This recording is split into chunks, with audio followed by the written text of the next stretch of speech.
இங்க விஜயுமே காவேரியை சமாதானப்படுத்துறதுக்காக மொட்டை மாடிக்கு போறாரு. அங்க போனதுக்கு அப்புறம் காவேரி கிட்ட, என்ன காவேரி இங்க வந்து தனியா நின்றுட்டு இருக்க, உன்னை கீழே தான் நிற்க சொன்னேன் அப்படின்னு சொல்றாங்க. அதே நேரத்தில் காவேரியுமே எனக்கு பிடிச்சது இங்க வந்து நின்றுட்டு இருக்கேன், உங்களுக்கு என்ன பிரச்சனை அப்படின்னு கேட்குறாங்க. இது கேட்ட விஜயுமே, ஒன்றும் இல்லம்மா, என்கிட்ட சண்டை மட்டும் போடுறத, சொல்லப்போனால் சண்டை போடுற மனநிலையிலே எனக்கு கிடையாது அப்படின்னு சொல்றாங்க. உடனே இதை கேட்ட காவேரியுமே, ஆமா எனக்கு சண்டை போடணும்னு ரொம்ப ஆசை அப்படின்னு சொல்லிட்டு அவங்களுமே இந்த பக்கம் ஏட்டிக்கு பிட்டியா பேசிக்கிட்டே இருக்காங்க. உடனே விஜயுமே இருந்துகிட்டு, காவேரி நான் அவங்ககிட்ட கொஞ்சம் மனசை விட்டு பேசணும்னு நினைக்கிறேன், ப்ளீஸ் எனக்காக கொஞ்சம் அமைதியாக கேட்பியா அப்படின்னு கேட்குறாங்க. காவேரி எதா இருந்தாலும் சொல்லுங்க, நான் கேட்குறேன் அப்படின்னு சொல்லிட்டு அவங்களுமே கொஞ்சம் அமைதியாக நின்றுட்டு இருக்காங்க. அதே நேரத்தில் இந்த பக்கம் விஜயுமே, இங்க பாரு வெண்ணிலாவை நான் மறுபடியும் வீட்டுக்கு கூட்டிட்டு வந்த விஷயம் உங்களுக்கு கண்டிப்பாக வந்து ரொம்பவே ஷாக்கிங்காக இருக்கும். பட் ஆனால் டாக்டர் நான் கொண்டு போய் செக் பண்ணும்போது அவங்களுமே இப்போ ரொம்பவே க்யூர் ஆகிட்டு வராங்க.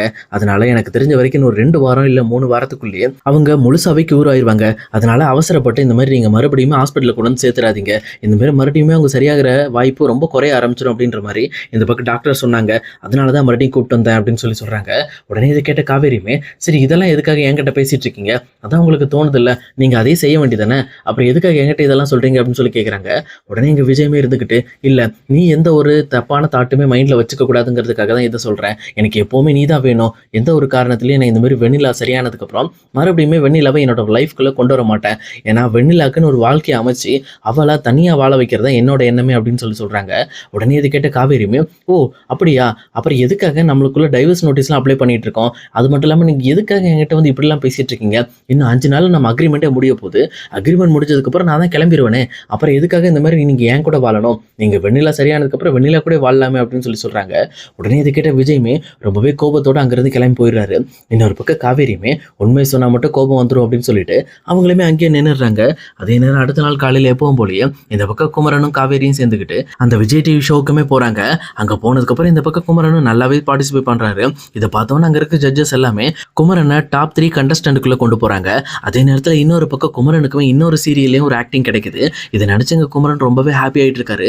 உடனே கங்கா கிட்ட, எங்க பாரு கங்கா, இதுக்கு மேலே நம்ம லைஃப் ஸ்டைலே மாறப்போது பாரு, கண்டிப்பாக நான் நினைக்கிற எல்லா விஷயம் கிடைக்க ஆரம்பிச்சிருச்சு அப்படின்னா நம்மளுமே ஒரு நல்ல இடத்துக்கு போயிடுவோம், நம்மளுக்குமே ஒரு நல்ல வாழ்க்கை கிடைக்கும் அப்படின்னு சொல்லிட்டு அவருமே கங்கா கிட்ட ரொம்பவே ஹாப்பியாக பேசிட்டு ரொம்பவே ஜாலியாக என்ஜாய் பண்ணிட்டு வீட்டுக்கு வந்துடுறாரு. வீட்டுக்கு வந்தோன்னா கங்காவோட அம்மாவுமே இருந்துக்கிட்டு இந்த பக்கம் வந்து குமரனுக்கு ஆர்த்தி எடுக்கிறாங்க. இதை பார்த்தா குமரன், என்னத்த எதுக்காக அப்படின்னு கேட்குறப்போ, நீங்கள் வர்ற வழியே எனக்கு கங்கா கால் பண்ணி சொல்லிட்டாப்பா, உனக்கு நிறைய வந்து பட வாய்ப்பு வரப்போகுது, அது மட்டும் இல்லாமல் உனக்கு சீரியல் இன்னொரு புது சீரியல் வாய்ப்பு கிடைச்சிருக்கு அப்படிங்கிற விஷயத்த சொன்னா, அதுக்காக தான் உனக்கு ஆர்த்தி எடுக்கிறேன்னு சொல்லி இந்த பக்கம் அவங்க எல்லாருமே இங்கே குமரன் வந்ததுக்கப்புறம் ஈவினிங் பயங்கரமாக வந்து செலிப்ரேட் பண்ணிட்டு இருக்காங்க. அதே நேரத்தில் காவேரியுமே அங்கே போயிட்டு அது கூட கலந்துக்கிட்டு அவங்களுமே ரொம்ப ஹாப்பியாக இருக்காங்க. ஆனால் இன்னொரு பக்கம் காவேரி முகம் சரியில்லை அப்படிங்கிற விஷயத்த இங்கே கங்காவுமே கண்டுபிடிச்சிட்டு, எங்க பாரு நீ எதுக்காக டல்லாக இருக்க, எதாக இருந்தாலும் ஓப்பனாக பேச விஜய் கிட்ட, ஏன் இப்படி எல்லா விஷயத்தையும் உன் மனசுக்குள்ளே வச்சுக்கிட்டு இருக்க அப்படின்னு சொல்லி அவங்களுமே இந்த பக்கம் வந்து காவேரிக்கு அட்வைஸ் பண்ணுறாங்க. ஆனால் காவேரியுமே தான் மனசுக்குள்ளே இருக்கிற விஷயங்களை யாருக்கிட்டையும் சொல்ல முடியலன்னு சொல்லி ரொம்பவே கஷ்டப்பட்டுட்டு இருக்காங்க. ஏன்னா இங்கே காவேரிக்கும் விஜய்க்கும் நடுவில் இருக்கிற நிறைய விஷயங்களை பற்றி எல்லாருக்கிட்டையும் ஓப்பனாக ஷேர் பண்ண முடியாது அப்படிங்கிறதுனால அவங்களுமே ரொம்ப ஹாப்பியாக எடுக்கிற மாதிரி நடிச்சுட்டு அங்கேருந்து கிளம்பிடுறாங்க. இன்னொரு பக்கம் இங்கே காவேரியுமே தன்னோட ரூமில் வந்து ரொம்பவே சேடாக உட்காந்துட்டு இருக்காங்க.